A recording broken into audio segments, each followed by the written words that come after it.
Bienvenidos a la cita con la cultura en Andalucía Televisión. Cuenta Jean-Michel Guénasia en el Club de los Optimistas Incorregibles que tras una reunión en la Asamblea de las Naciones Unidas entre Khrushchev y Kennedy para templar gaitas en tiempos de la Guerra Fría, saliendo del edificio de la ONU, donde se habían encontrado el líder soviético, retó al presidente norteamericano a una carrera en bicicleta, a lo que Kennedy, que aún siendo herido de guerra, no pudo rajarse, pues los periodistas estaban en el ajo.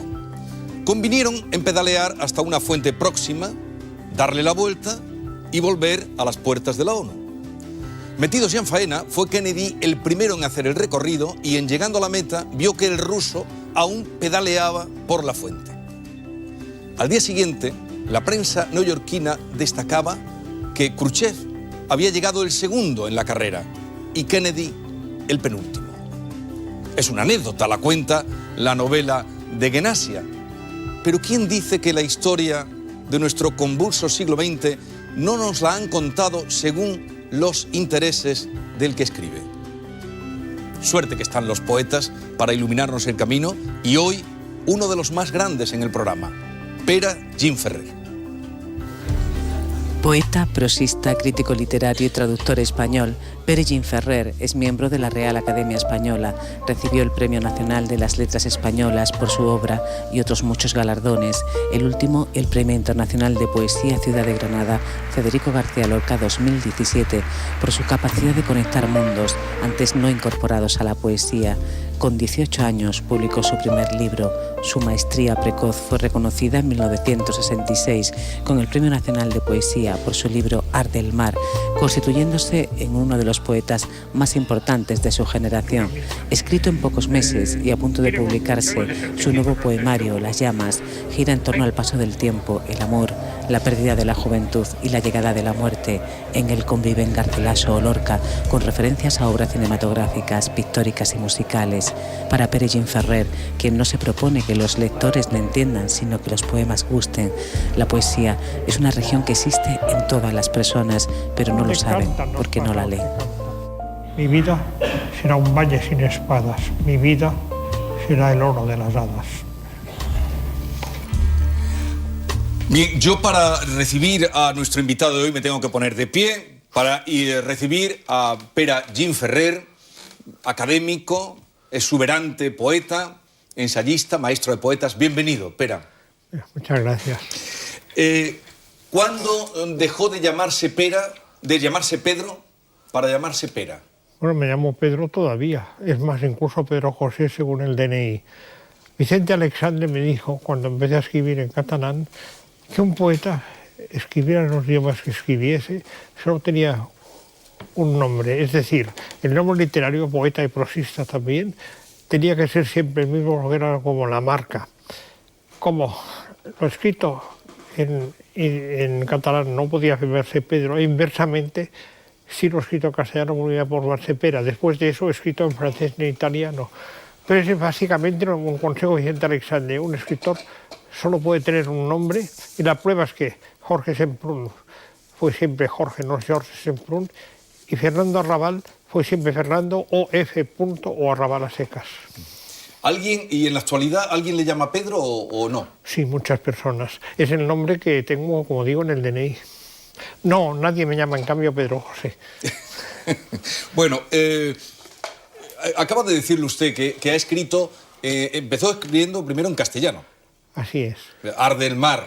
Bueno, y algunos más. Y algunos más, pero bueno, pero digo Arde el mar porque aquello de tiene el mar su mecánica... Como el amor sus símbolos. Como el amor sus símbolos, ahí está. Bueno, ¿emplear una lengua u otra condiciona la escritura? Es más bien distinto. Cada escritura la lleva a cabo la misma persona física, que no siempre es el autor de los poemas. El autor es una supracreación y está por encima del que escribe. El personaje que surge al escribir supera al individuo.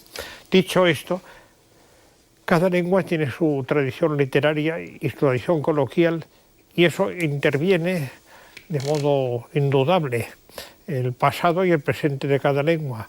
El poeta es siempre el mismo.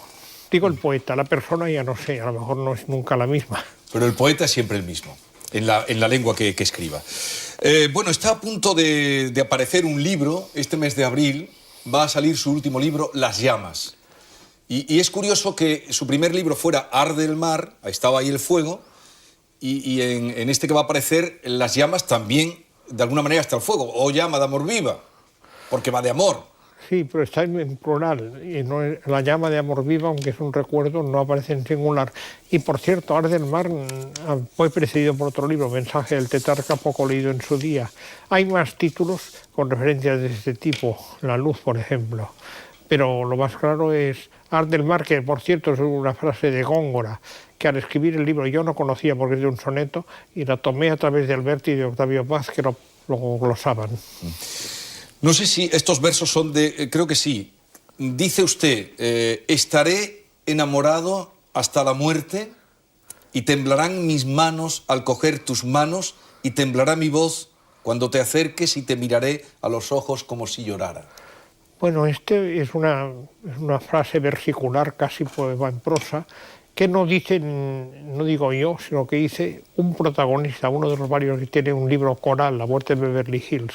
Es al mismo tiempo un elogio y una ironía sobre los diálogos de películas dobladas en aquel momento en el español de la época, cosa que algún escritor conocido se tomó en serio, daba como muestra de que yo era un cursi.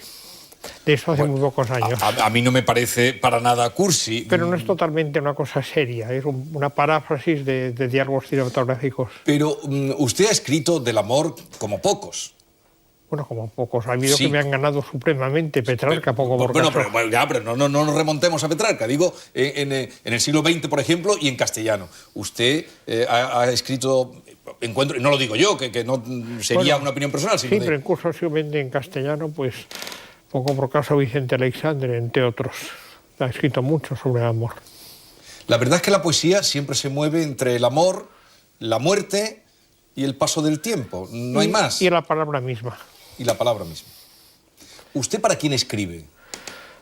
Hay que vivir siempre pensando en un lector real o que uno puede concebir, concreto, que no puede ser uno mismo.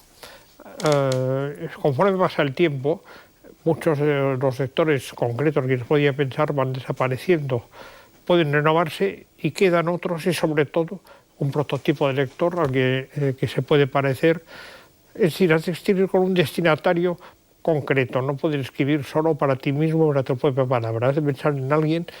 Si puede ser alguien con nombre y apellidos, y si no, alguien que concibas como tipo que lea aquello. En un concreto.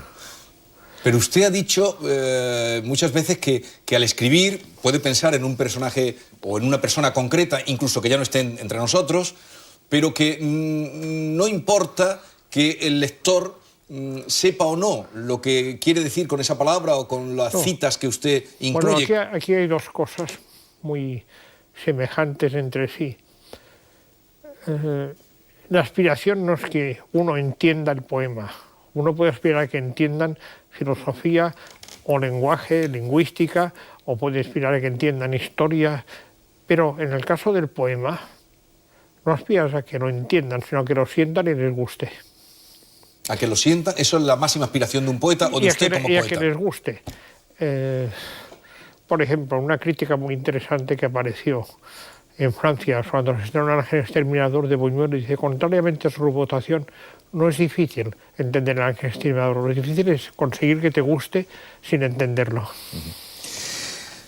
Dígame tres poetas imprescindibles o admirados por usted. El nombre de tres poetas. En cualquier momento. Tres poetas. Quizá me bastaría con uno, Dante. Dante. ¿Y un poeta español? Góngora. ¿Y un poeta del siglo XX? Juan Ramón. Ya tenemos los tres. Sí, bueno. Dante. Sí, pero con el camino Góngora y Juan Ramón, ya está. Por el camino quedarían naturalmente otros muy importantes en cualquier idioma de los que hemos dicho. Bueno, también ha dicho usted que cuando empieza un poema no sabe dónde va a ir a parar. Yo no lo sé, pero el poema lo sabe, no es una broma. Las palabras se van organizando en torno a un núcleo de ritmo, estos ritmos generan unas palabras y ya sé, ahora, no cuando tenía 18 años, que acabarán configurando un sentido porque es el resultado de una, digamos, evolución de algo que hay en mí y las palabras ponen en movimiento. ¿Pero cómo concibe usted, o cuéntenos un poco la trastienda? ¿Cuándo empieza a escribir? ¿Cómo surge un poema? ¿Dónde está la génesis? Surge un núcleo rítmico. Este núcleo rítmico que da lugar a un comienzo de poema se plasman unas palabras. No me paro a pensar en aquel momento qué sentido tienen, ya sé que lo tendrán. Y luego el desarrollo de este ritmo va dando lugar a un desarrollo de las palabras que van organizándose y crean el sentido. Pero el inicio es de tipo rítmico. Estamos en vísperas de abril y hay un poema precioso de Pere Gimferrer que se llama Cuchillos en abril, ¿se acuerda? Sí, en Ars del Mar. ¿Y se acuerda del poema? Sí, claro que me acuerdo. A ver, odio a los adolescentes, es fácil tenerles piedad. Hay un clavel que se hiera en los dientes y como nos miran a llorar. ¿Sigo? Ahora voy yo. Pero yo voy mucho más lejos. En su mirada un jardín distingo, la luz escupe en los azulejos, el arpa rota del instinto. Violentamente me acorrala esta pasión de soledad que a los cuerpos jóvenes tala y quema luego en un solo haz. ¿Habré de ser pues como estos? La vida se detiene aquí. Llamea un sauce en el silencio. Valía la pena ser feliz. Sí, es un poema antiguo. Año 65 lo escribí. ¿Año 65? Sí. Pues no ha perdido un ápice de... Bueno, podía terminarlo de otra manera, quizá más explícita. Es un final un poco ambiguo, pero es lo que hice entonces. Pero del 65 aquí, tantos años pasados, ¿lo terminaría también hoy así? ¿Valía la pena ser feliz? Es que, aunque he vuelto a emplear la métrica, este tipo de estrofa no lo he usado nunca más. ¿No ha vuelto a usar los octosílabos? Sí, en la métrica sí, esta combinación de rimas nunca. Pero vale la pena ser feliz, ¿no? Cierto, ahí digo valía. Valía la pena ser feliz, pero ya lo da. Bueno, usted también fue el académico más joven que entró en la Real Academia Española, tan exigente, tan solemne, tan académica. ¿Eso cómo lo digirió? No, es un error, no fui más joven. A mí me han dicho que sí. Históricamente no. A mi edad entraron Emilio García Gómez y Camilo José Cera, y más jóvenes que yo, Menéndez Pelayo y Bonilla San Martín. Cuando entré era más joven de los que estaban ahí, porque aunque vivían, desde luego, Cera y García Gómez no tenían la edad que tenían. Me está liando. Cuando usted entró, ¿era el más joven, sí o no? En el momento de entrar sí, pero claro, no históricamente el más joven. Ya. Y ahora mismo hay solo uno que lleve más años que usted. Usted es el segundo. Más años de antigüedad académica. Sí. Aparte de más años de biografía. Manolo Seco Raimundo. Manolo Seco Raimundo. Su sillón es la O mayúscula, ¿no? Sí, el que tenía Vicente Alexandre. El que tenía Vicente Alexandre. ¿Suele ir a la academia? Esto va a temporadas. A veces voy cada semana, otras veces cada mes, otras veces en unas cuantas ocasiones de vez en cuando. Depende. Hay periodos en que he ido muy a menudo y periodos en que he ido más espaciadamente. Depende. Otra faceta suya muy importante, y lo digo porque ayer estuvo aquí Muñoz Molina, ahí sentado estuvo Muñoz Molina, y él dijo que cuando él estaba en Granada, allí en un pequeño despacho... Bueno, no tan pequeño, pero bueno, de acuerdo. Sí. Bueno, yo no lo vi, pero... Estaba en el ayuntamiento, eso pero sí. el Sefará, él cuenta que era un pequeño despacho lleno de... Bueno, usted lo vio. Usted se cruzó en su camino y que de no haber pasado usted por Granada, que él no hubiera llegado donde llegó. No sé dónde hubiera llegado, pero alguien habría visto que era un escritor de talento, de eso estoy convencido. Habría tardado más o menos. Podía ocurrir que no tuviera mucha repercusión porque editara en una editorial de poca difusión o porque la crítica estuviera cegata. De hecho, la crítica fue más entusiasta con su segunda novela que con la primera. Usted también descubrió o publicó por primera vez a Eduardo Mendoza. Sí, usted también publicó a Llamazares y sí, podría seguir, pero lo dejo ahí con 3 nombres de referencia. Bueno, el más reciente quizá es Isaac Rosa. Isaac Rosa, también lo descubrió usted. Sí. ¿Y alguno se le ha escapado? No exactamente. Hay libros, incluso libros que luego han tenido buen recorrido, que no acabaron de convencerme o a mí mismo o a otra persona en la editorial o a ambos. pienso en María Cruz, que es con quien más tiempo conviví. Libros de luego soy autor, pero eso no quiere decir que nos equivocáramos. Editorialmente tal vez, literariamente hay que verlo, pero no eran libros que nos interesaran, aunque luego hayan tenido su recorrido. Pero a mí lo que de verdad me gustaría saber, Pera, es cuántas corbatas tiene usted. Eso sería una cosa interesante saberla también para mí. Son muchas. ¿No sabe cuántas corbatas tiene? Nunca las conté. ¿Y desecha alguna o...? Bueno, si se envejecen mucho y no hay remedio, claro. Creo que se las traen de fuera. Esa corbata, por ejemplo, tan bonita que tiene hoy, ¿qué corbata? ¿De dónde ha venido? ¿O dónde la ha comprado? ¿O quién se la ha regalado? Esa en particular, no estoy seguro si la compré yo o me la regaló mi esposa, pero sí sé de dónde. En una tienda muy singular de Turín. ¿De Turín? Sí. ¿Sigue frecuentando Italia? En la medida de lo posible, sí. De paso, escribiendo un tipo de poemas en italiano hoy por hoy. Sí, porque publicaron un libro en italiano. Sí, sí. Bueno, ya salió a fines del 14. Y, por ejemplo, para el amor, ¿qué idioma es el italiano mejor que el español o que el catalán? No, en italiano sí. No, en el momento actual español. En italiano sería porque hubiera unido a una situación que lo requiriera. Bueno, este libro, que fue el último en aparecer, No en mis días... ¿Fue el último o penúltimo? Penúltimo, porque ahora el que va a aparecer es el próximo. No en mis días, este era un poco su mirada a la realidad, ¿no? En algunos poemas, no en todos, pero sí, así es. ¿Y le gusta la realidad? ¿Le gusta lo que ve en este momento? Bueno, ahí lo digo, hay de todo. Hay de todo. La veo siempre como con una perspectiva histórica. Es muy difícil no apreciar en cosas que veo repetición de algo que ocurrió antes de otra manera. Y usted como catalán muy querido y también en toda España querido por los escritores, este momento convulso que se vive en Cataluña, ¿cómo lo está viviendo? ¿Le interesa? ¿No? ¿Lo vive? Bueno, me interesa en la medida en que sigo lo que ocurre. Es un momento transitorio, aunque la transitoriedad no puede ponerse fecha, y ha tenido precedentes, no los que suelen nombrarse en el siglo XX, sino más bien hacia la época de 1640 hasta la paz de los Pirineos. Fue la única vez que se proclamó una república catalana. Duró unas pocas horas y fue reemplazada por algo que era colocar como conde de Barcelona a Luis XIII de Francia, es decir, independencia de España pero protectorado francés. Pero es un momento transitorio cuya evolución y desenlace son difíciles de adivinar porque no obedecen a las guías habituales que se pueden construir a priori sobre un suceso, pero un historiador tan conocido como Fontana, Sí. Fontana dijo al final, si nos referimos a la realidad cotidiana no habrá ocurrido después nada de nada. Hay otras maneras de verlo. En mi juicio es un momento transitorio de difícil evolución, en el sentido de que no es fácil prever cada fase de la evolución. No es un suceso nuevo, no tiene ni la brevedad de relámpago de las dos intentonas de un Estado catalán en el siglo XX, ni tampoco la duración, 19 años, de lo proclamado en 1640, que no era república, aunque lo dijeran, era más bien protectorado francés.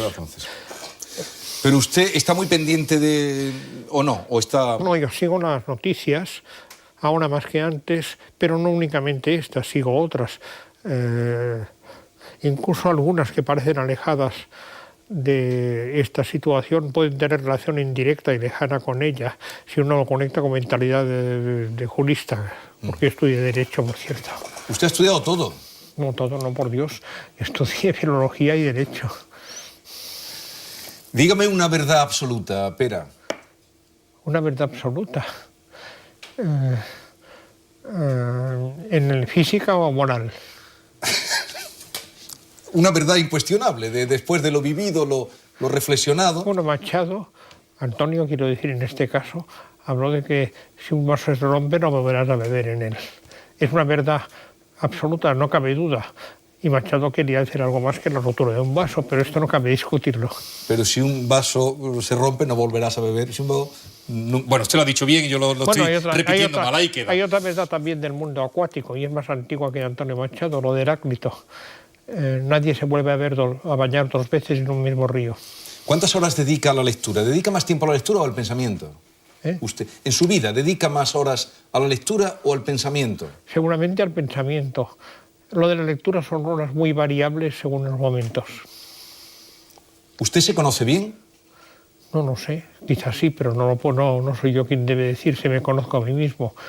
Algunos filósofos decían que era la finalidad de la filosofía, por tanto no era un punto de partida. ¿Y habla solo? A veces sí. Machado también ha dicho eso. Que... Bueno, pero decía algo que no acabo de ser lo que yo pienso. Quien habla solo espera hablar un día. Hablar una yo vez no sé si espero eso exactamente.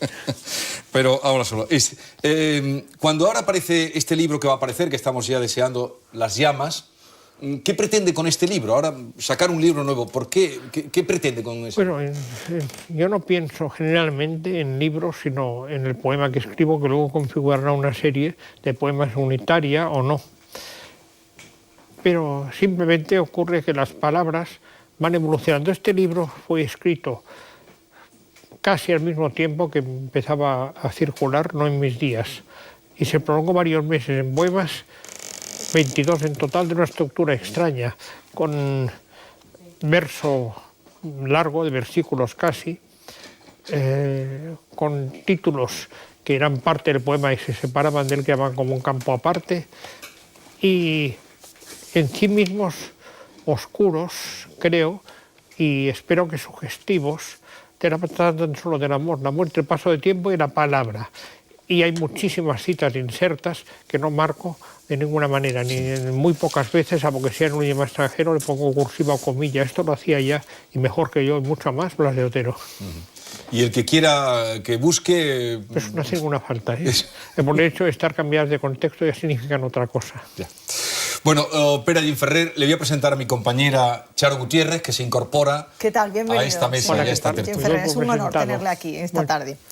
Bueno, señor Gimferrer, le vamos a hacer un cuestionario de respuesta breve, para conocerle un poquito mejor. ¿Cuál es su estado de ánimo?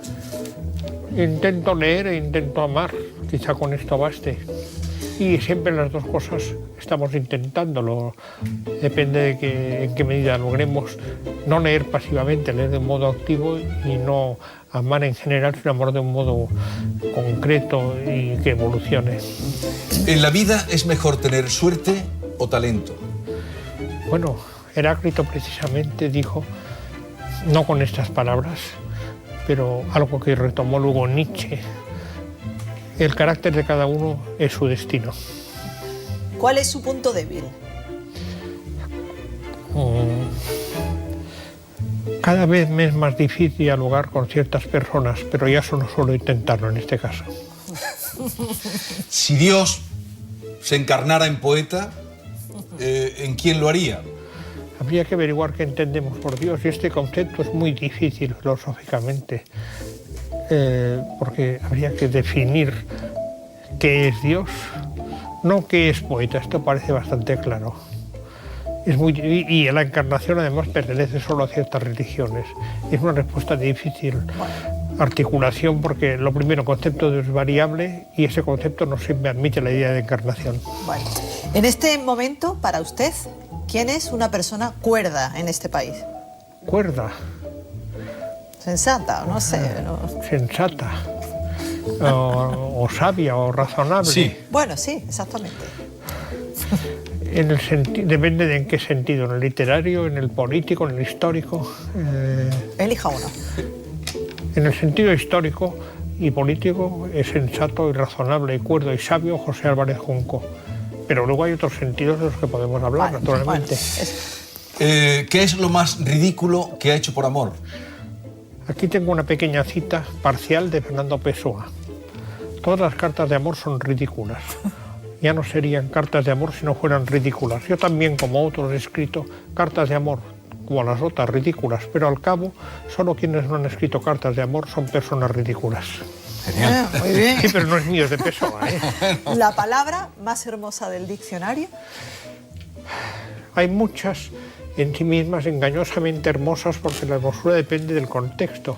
Pero, por ejemplo, es muy hermosa púrpura, independientemente de a qué se refiere en aquel momento. Es muy hermosa, por ejemplo, aljafería. Hay muchas palabras, pero es difícil las palabras en abstracto, porque una cosa sean hermosas por separado y otra que lo sean en una frase. ¿Y la más peligrosa? Palabras peligrosas. Hace muchos años, y no voy a dar nombres ni fechas, pero fue en la pretransición, por televisión, una persona que no nombraré tampoco dijo acerca de una ley que tampoco nombraré: ningún español honrado y patriota tiene nada que temer. Aquella frase era peligrosa. ¿Qué es español? ¿Qué es honrado? ¿Y qué es patriota? Evidentemente, la intención de quien los dijo no era español, quizá. No era honrado, quizá, y sin duda no era patriota Luis Buñuel o Rafael Alberti. Señor Jean Ferrer, de los muchos libros que han pasado por sus manos, lo ha dicho antes en la entrevista, se queda con la Divina Comedia de Dante. ¿Por qué se queda con este libro? ¿Por qué lo ha elegido? ¿Cuál de ellos? La Divina Comedia. Bueno, no es que lo eligiera.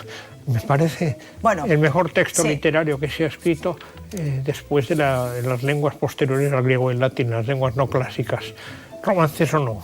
Shakespeare también está ahí, no es romance, pero más que poesía en el sentido de la Divina Comedia, es poesía dramática o poesía lírica. La Divina Comedia es una cosa muy extraña, es poesía narrativa y al mismo tiempo lírica, dramática no tanto. Pero en definitiva, si lo que se propone la poesía es llegar al punto más alto de expresión poética de un idioma, más alto que Dante, en la época posterior a Grecia y Roma no ha llegado a nadie, en ningún idioma que yo conozca. Dante, sí, eligió a Dante, efectivamente. Y lo que se ha elegido ha sido la película Candilejas, de Charles Chaplin. ¿Cuál? ¿Le gusta? Candilejas, de Charles Chaplin. La elegí, sí. A ver, no se puede sostener, ni dejar de sostener, depende, que sea la película mejor o más perfecta de la historia del cine. Es una película en muchos sentidos admirable que ha crecido con el tiempo. En su tiempo tuvo éxito, pero siempre se la comparaba con otras películas del mismo actor y director. Ahora ha ido creciendo, en mi opinión, enormemente. Porque lo que entonces podía parecer un lenguaje quizá fuera de época, ahora ha quedado como un lenguaje clásico. ¿Y Velázquez? ¿Qué le atrae de Velázquez? Bueno, Velázquez es el equivalente pictórico de Dante, en mi opinión. Está muy... Y ya está explicado Dante. Ya está explicado. Hemos elegido el cuadro de los borrachos. ¿Le gusta? Sí, pero en cualquiera de ellos. Cualquiera. Hemos elegido que uno el Jardín más, de Villa Medici o que las Meninas, hay muchos. Claro. ¿Y Stravinsky? Que es Stravinsky es, en mi opinión, en la época posterior al romanticismo, el músico de más talento que ha existido. No toda su obra tiene la misma importancia, pero su personalidad está siempre, y es el único que puede hacer absolutamente lo que quiera después del romanticismo, y de una extraña capacidad de al mismo tiempo inteligencia y empuje lírico, racionalísimo o irracional, da igual. En ese sentido es admirable y se parece a Picasso. Bueno, y ya lo he dicho también, le gusta mucho Italia, sí, y le gusta mucho la ciudad de Venecia. Sí, y algunas más de Italia, no únicamente Venecia, también, por ejemplo, Turín, que he nombrado antes. Sí. ¿Y qué tiene de especial Venecia para usted? Es la única ciudad que es al mismo tiempo ella y su historia, que es como teatro de su propio pasado, que se convierte curiosamente en su propio presente al mismo tiempo.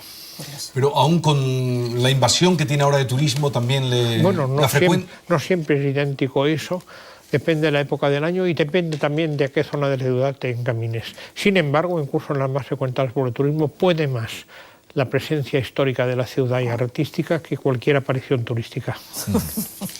¿Usted alguna vez va al mercado, Pera? He ido alguna vez, pero hace mucho tiempo que no voy.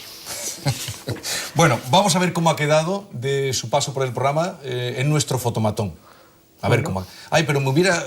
bueno, en fin. Vamos a verlo. Vamos a ver el fotomatón. Bueno, pero yo no tengo necesidad de verme a mí mismo. Bueno, pero los espectadores sí.